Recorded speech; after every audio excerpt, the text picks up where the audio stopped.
Hello my friends. Today we are yet again going on a final Icon test drive. Today we are in Icon FJ number, damn it I don't remember, 112. It is a 1971 FJ. It's in lovely condition now, but you should have seen what we started with. I could not say the same about it. This truck is the FJ43 model, which is pretty rare at Icon, rare still in the US. When I first designed this model, I was inspired by the Japanese domestic market, and I guess a lot of other places, but they just never came to the US, FJ43. Because they had more room inside, there was more storage, but the bummer with them was, Toyota had to do it on the cheap, so they basically cut and extended the frame. So yeah, the body lengthened, but they didn't lengthen the wheelbase. So the departure angle was just a complete disaster. So because I'm already doing what I do in a very inefficient manner, I went ahead and engineered it where we stretched the wheelbase. So the departure angle is still the killer way that it is in the FJ40. And just overall, it works out well.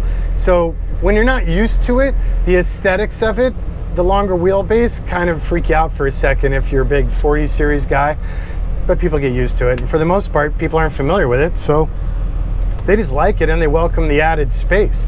So in the case of this truck, we did the single tuck and tumble forward facing 2-passenger bench, but you can also do 4 jump seats or this seat plus 2 jump seats, although it's a bit of a knee knocking party.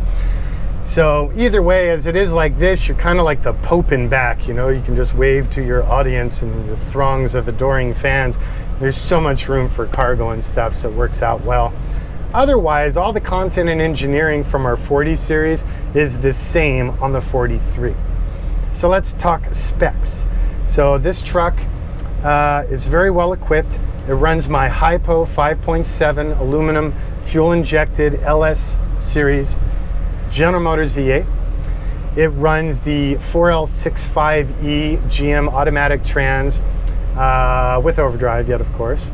Column shift, which we've been doing for a while now. And then that sends power through to the Atlas 2 twin stick, shift on the fly, part-time 4-wheel drive transfer case. Such a mouthful. For axles, of course, we're running our beloved Dynatrac Dana 60 based Pro Rock high pinion axle in the rear, and in the front the Dana 44 with superior axles, fine spline upgrades, just as nice as we could make them. We're running the ARB locking differentials front and rear, for which the switches are right here under dash in the new, well, not so new anymore, but the much better enclosed switch box. You don't see all the ugly wires.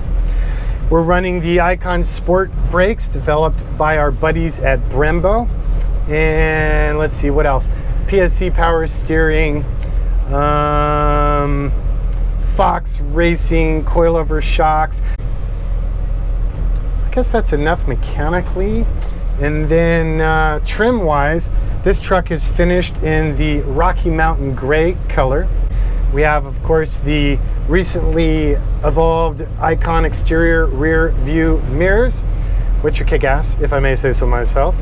We have the Warren winch, we have the Icon dual bumpers with twin carriers in the rear, CNC'd handles for the release, CNC'd ramps that stop that carrier from going out into traffic and from coming back and hitting your tailgate unless you manually lift the ball and let it come back. You'll notice on the top plane of that rear bumper, we created storage compartments in what was otherwise traditionally just kind of wasted space.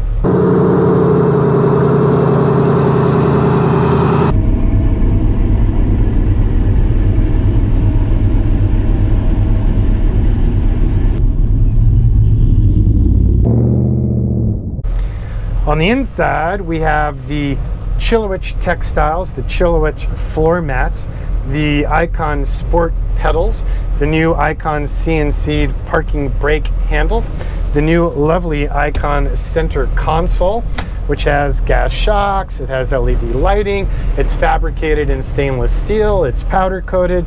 You have a secondary door which hides your audio system.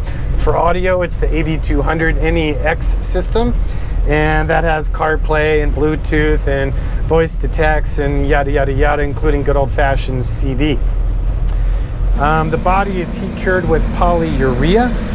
The stereo has the amp and bass option, which is quite welcomed. It also has the Focal Audio upgraded speakers. We have the new Icon door map pockets. We have the new Icon door inside release handles. And the Rosen visors now are private label branded, very subtly though, with just the Icon lizard. I'm a geek for things like that. I dig it.